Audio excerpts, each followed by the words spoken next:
Foreword by Don K. Preston. The story of this debate holds a deeply personal significance for me.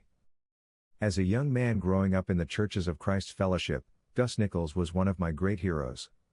He was celebrated as a gifted Bible teacher, a compelling speaker, a skilled debater, and a staunch defender of truth. I had the privilege of hearing him speak several times and admired his sharp intellect and logical prowess. On one occasion, my father returned from the Freed Hardeman lectures in Henderson, Tennessee, and shared a story that left me both amused and unsettled. It was during this conversation that I first heard the name Max King. According to my father, during the open forum, someone asked Gus Nicols about Max King's views. Nicols responded by strongly denouncing King and his followers as false teachers. King then stood up to challenge this condemnation, asking Nicols if he had ever read any of his works. Nicols admitted he had not. King replied that it was inappropriate to criticize someone's beliefs without understanding them. Nicols dismissed this challenge, much to King's frustration. My father, who admired Nicols, found this exchange troubling. At the time, I found it hard to believe Nicols could be unfair, but this was the report. That was the last I heard of Max King for a few years. I later learned that Nicols and King had debated, but I heard unsettling accounts of the exchange and avoided purchasing a copy of the debate.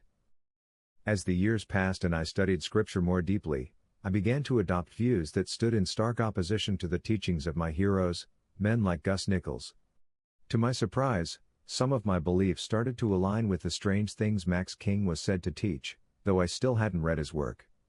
When I shared my discoveries with fellow preachers, I was often accused of being a Kingite, a follower of Max King, even though I had never read his books or heard him speak. The more I studied and shared, the more I faced rejection and ostracism. I could see a storm brewing. Two pivotal events followed. First, another of my heroes, Jim McQuiggan, debated Max King. I had great respect for McQuiggan's theological insight and hoped that he could rescue me from the troubling path I was on.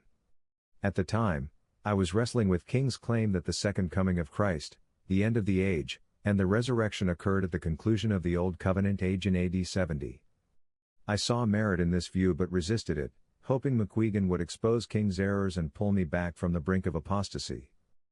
I purchased the McQuiggan-King debate and read it repeatedly, but I was utterly disappointed. McQuiggan, to my dismay, made several concessions that undermined his position. His lack of preparation became evident as the debate progressed. To McQuiggan's credit, he later apologized to King for his unchristian conduct during the debate and even acknowledged that few people understood Pauline theology as profoundly as King did.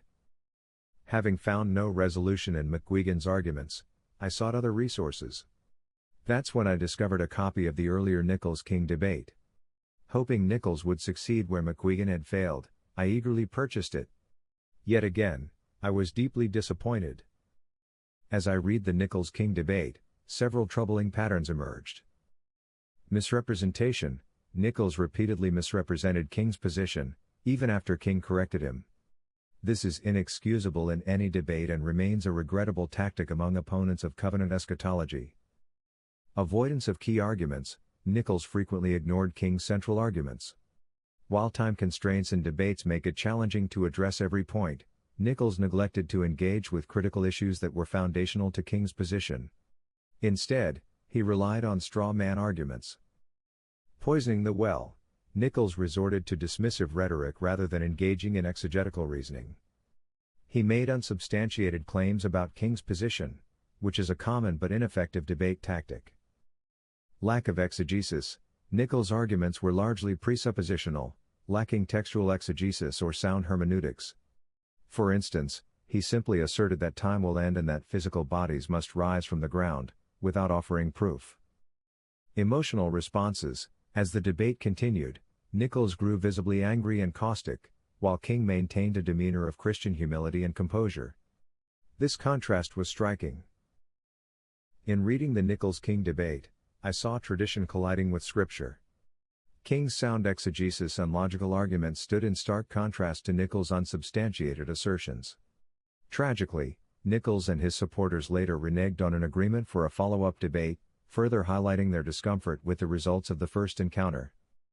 I believe that as you read this debate, you will witness what I did, the power of Scripture and sound reasoning triumphing over tradition and unsupported claims.